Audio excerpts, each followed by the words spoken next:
Jag såg flera olika filmer om att lägga spångolv innan jag tog itu med mitt eget. Jag lyckades ändå hitta ett antal misstag som de inte tog upp i de här filmerna, så jag tänkte visa lite grann vilka 5 misstag jag gjorde och vilka jag undvek. En sak som är lätt att missa är att spånskivorna har en uppsida och en nedsida. Vilken roll det spelar vet jag inte, men det är lika bra att göra rätt. En nära döden upplevelse man kan undvika om man tänker på det, det är att skivorna blir glashala när du har dem liggande på hög. Försök inte hoppa ner på en hög med skivor eller ta ett stort kliv över mellan reglarna på en sån här hög. Det kan sluta illa.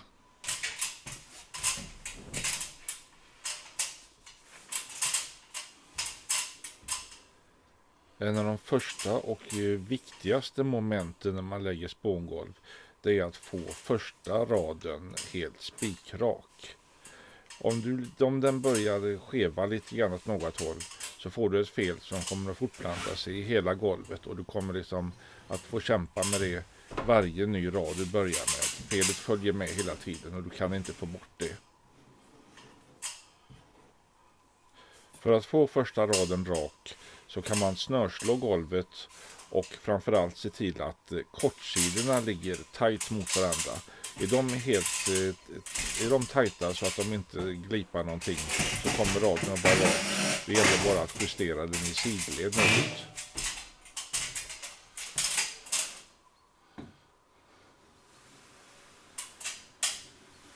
Ett misstag som jag gjorde här, det var att jag började med fel sida. Om du ser, de är ju spontade de här spånskivorna. Och om du ser så är de på ena sidan är det en spont som ligger tätt ner mot reglarna. Medan den andra kommer som en läpp ovanifrån. Man ska naturligtvis ha den läppen som ligger ner mot reglarna utåt hela tiden. För då limmar du den direkt mot golvet. Och du slipper det problem som jag råkar ut för. Att du ska ha in den här läppen under den tidigare skivan. Det gör att när du har skruvat fast den och limmat den, har du väntat en dag så kan det ligga limrester eller annat emellan som gör att det blir helt hopplöst att få in den där. Får man kolla varje skiva man lägger, får man kolla att det är fritt under innan du börjar slå till den. För har du lagt på lim och börjar banka in skivan, så är det inte lätt att ta bort den och rätta till det efteråt. Och framförallt, även om du lyckas, så är det väldigt kladdigt med allt limmet. Så börja med rätt sida utåt. Det är egentligen inte särskilt svårt, det är bara att du har rätt sida upp på skivan och se till att läppen neråt är utåt, så det är den du lägger emot övriga skivor, de nya skivorna.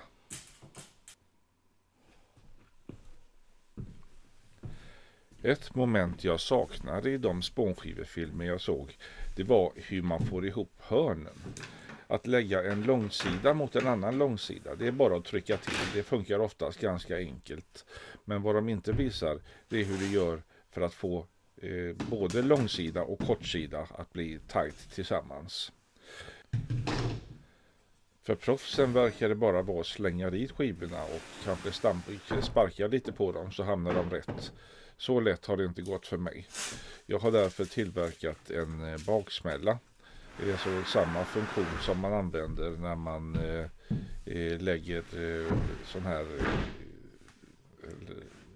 man använder förr i världen i alla fall när man lägger parkett eller klickgolv. Och den här baksmällan gör att man kan banka dit skivan. Det går ju inte att banka på skivans riktiga sidor, eftersom det är ju spånskivor.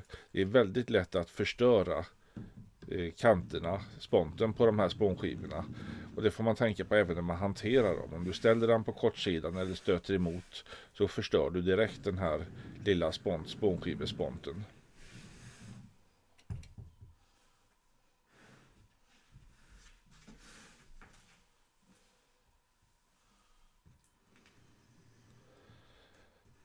Ett annat fel man kan göra, som man i och för sig lär sig rätt snabbt att undvika, det är att lägga på limmet i rätt ordning. Om du börjar med att limma på alla spontkanter, då kommer du hålla på att kladda med limmet på händerna. Därför lägger jag som limmet på det som är fast först, och därefter limmar jag på den skivan som ska läggas dit. Och man gör det i rätt ordning så här, så slipper du få så mycket lim på fingrarna dessutom. Och när du ska trycka dit skivan så har du också limmet under på reglarna som gör att den glider ganska lätt. Om du drar den lite fram och tillbaka så sprider du ut limmet och sen trycker man dit den. Och som så ofta i fallet när jag lägger de här skivorna i alla fall, så kommer den inte direkt in på plats, utan det är då jag plockar fram min lilla baksmälla.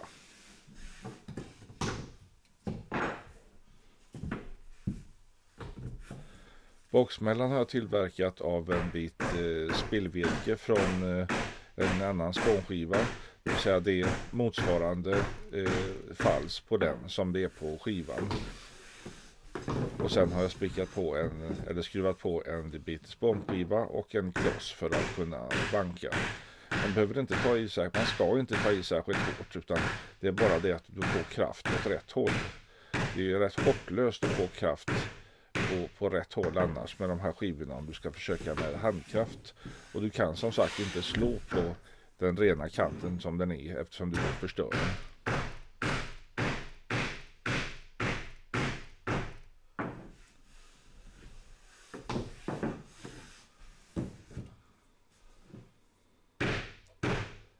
Och då är målet att man ska få in skivorna så tajt tillsammans så att det tränger upp lim emellan.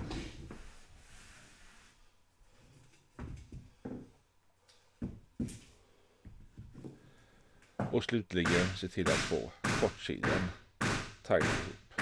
Här kan man se att det går inte fort, men den kommer så sakteliga och glider in.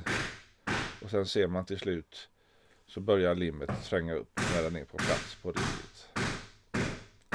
Där kommer limmet.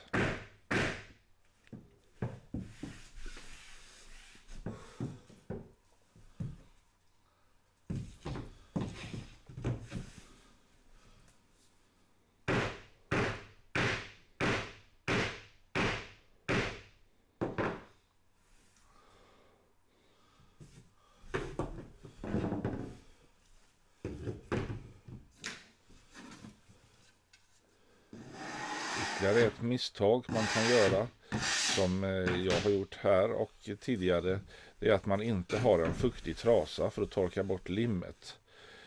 Torkar du inte bort limmet så kommer du att behöva slipa bort det sen när det har härdat.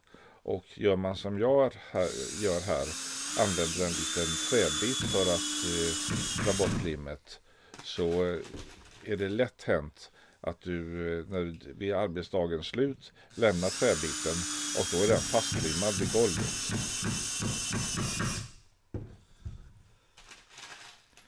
Misstag nummer 5 som jag har gjort några gånger, det är att jag har litat för mycket på mitt ögonmått.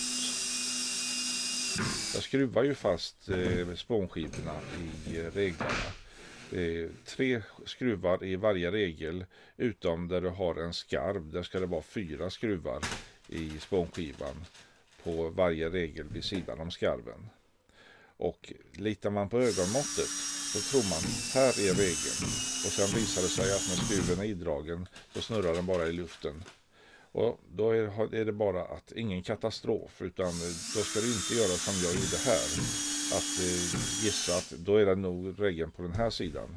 Utan gör som jag gör på den här filmen. Ha en rät skiva av något slag så att du kan lägga ut, så att du vet var den ska sitta. Att det är lätt att missta sig var regeln är någonstans. Och det är onödigt och bara irriterande att sätta den fel. Eller skruvarna fel.